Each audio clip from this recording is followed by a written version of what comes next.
Let's sit by the fire for a moment. Today I want to talk about something many men live through, but very few know how to name. I want to talk about why breakups often hit men harder than people realize, and why the deepest pain usually doesn't happen during the relationship itself, but after it ends. Because most men do not break while they are still inside the relationship. They break after the bond is severed. While the relationship is happening, many men stay composed, they stay rational, they try to keep the peace, carry the weight, stabilize the situation, and hold themselves together. They suppress what they feel, they endure what they cannot express. They tell themselves they are handling it, but when the relationship finally ends, everything that was being held back begins to rise. That is when the heartbreak hits, the confusion, the grief, the regret, the anxiety, the obsessive memories, the emptiness, the late-night spiraling, the emotional flooding that seems to come out of nowhere. But this collapse is not weakness. It is the release of everything the man was carrying in silence because he was never taught how to feel it in real time. And once you understand that, the breakup stops looking like failure and starts looking like initiation. Because breakups affect men differently, not because men feel less, but because most men were never raised to process pain while it is happening. They were raised to endure it. They were taught to hold the line, to stay strong, to stay useful, to stay in control. So when a relationship ends, a man is not only facing the loss of the woman, he is often facing the loss of his role, his identity inside the relationship, his imagined future, his daily structure, and the emotional comfort that was masking deeper wounds beneath the surface. That is why the pain can feel bigger than the relationship itself. The woman leaves, but what collapses with her is often an entire inner architecture the man didn't even realize he had built around her. And here's something many men do not fully understand until they live it. Women often begin emotionally processing the relationship while they are still inside it. They think, they speak, they feel, they confront, they cry, they release. Many men do the opposite. They stay in functional mode. They try to fix things. They minimize their feelings. They push pain down and tell themselves they will deal with it later. But later always comes, and when it comes all at once. That is why some men look calm right after the breakup, only to collapse weeks later, or even months later. The mind says, "I'm fine." The protector says, "Keep moving." The ego says, "It doesn't matter." But the nervous system keeps the score, and the heart keeps the truth. Sooner or later, the pain catches up, and when it does, it often feels ancient. That is because the adult man is not the only one grieving. The inner child is grieving too. This is the part almost nobody talks about clearly enough. A breakup does not just wound the adult identity, it reactivates the younger self who once felt abandoned, rejected, unseen, unchosen, emotionally unsafe, or not enough. That is why breakup pain can feel disproportionate. That is why a man can say, "Why is this affecting me this much?"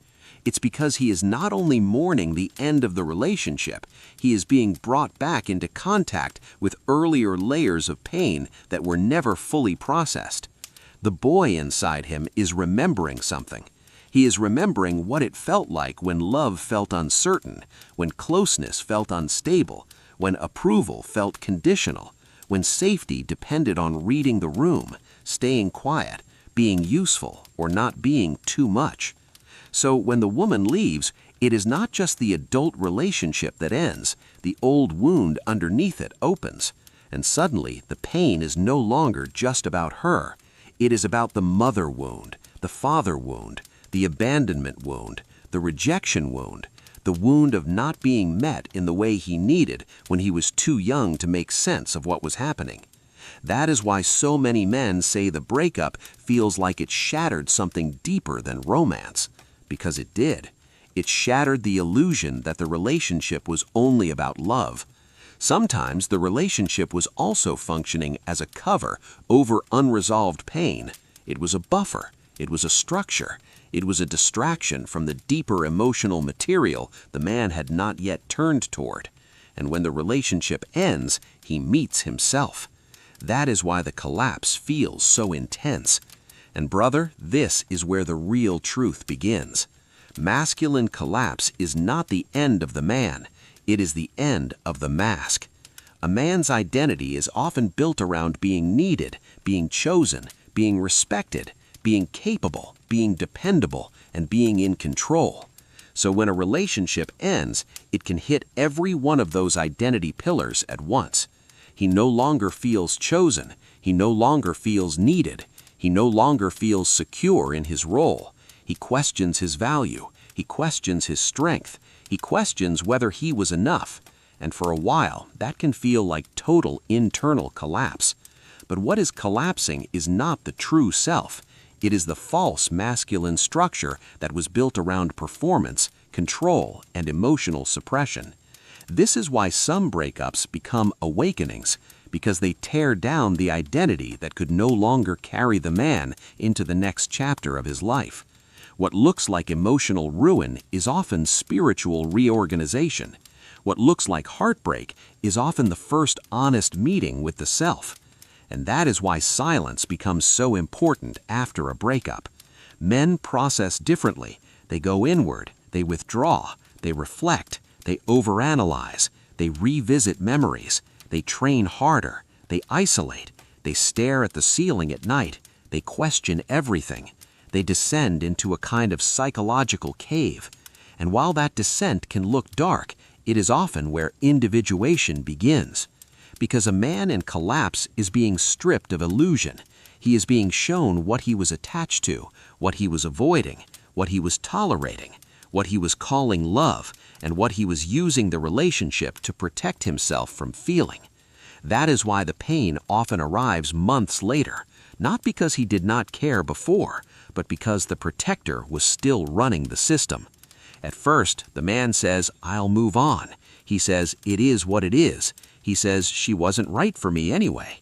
And maybe part of that is true, but if there is deeper pain under the surface, those words only delay the descent. Eventually, the body speaks, the dreams intensify, the memories return, old childhood feelings rise, the nervous system begins to shake loose what was frozen.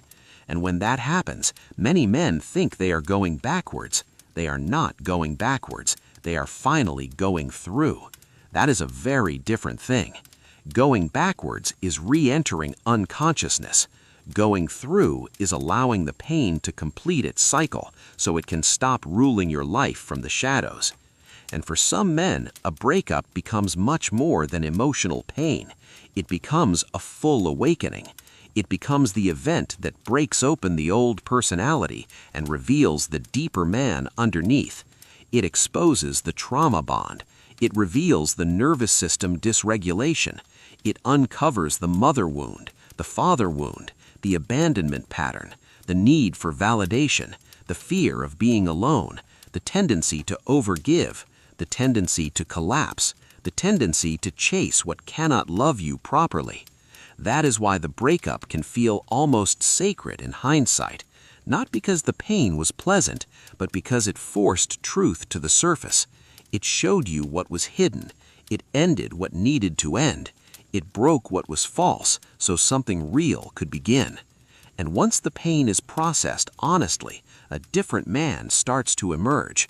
Not a harder man in the defensive sense, not a colder man, not a more emotionally shut down man. A truer man, a more grounded man, a man who can feel without collapsing, a man who can see red flags without romanticizing them, a man who stops looking for his worth in whether he is chosen by wounded people. That is the rebirth. The pain softens him, but it also strengthens him. It teaches him emotional honesty. It teaches him boundaries. It teaches him discernment. It teaches him to sit with himself instead of running from himself. It teaches him that peace is not boring, that consistency is not weakness, and that love should not require self-abandonment. That is why the man who rises from heartbreak is often not the man who entered it. If he does the work, if he feels the grief, if he lets the collapse teach him something, he comes out clearer, calmer, stronger, and more aligned than before. He stops needing love to rescue him from himself. He starts becoming the kind of man who can hold love without losing himself in it. Brother, if this speaks to your experience, reflect on this in the comments. What hit you harder after the breakup, the loneliness or the truth it forced you to face about yourself? And what did the collapse reveal in you that had been there much longer than the relationship itself? Because your words may help another man understand that what he is going through is not madness, it is not weakness, it is not failure. It is the dismantling of an old identity. And that dismantling, painful as it is, may be the very thing that returns him to himself. So let me leave you with this. You did not collapse because you were weak. You collapsed because something false could not survive the truth any longer. The boy breaks down where he once learned to survive. The man rises when he finally learns to feel. What ended was not just a relationship.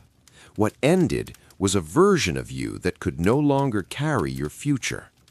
And if you walk this path honestly, with courage, with reflection, with fire in your chest and truth in your hands, then this breakup will not be the thing that destroyed you. It will be the thing that introduced you to the man you were meant to become. Chop wood, carry water, and let's keep the fire burning.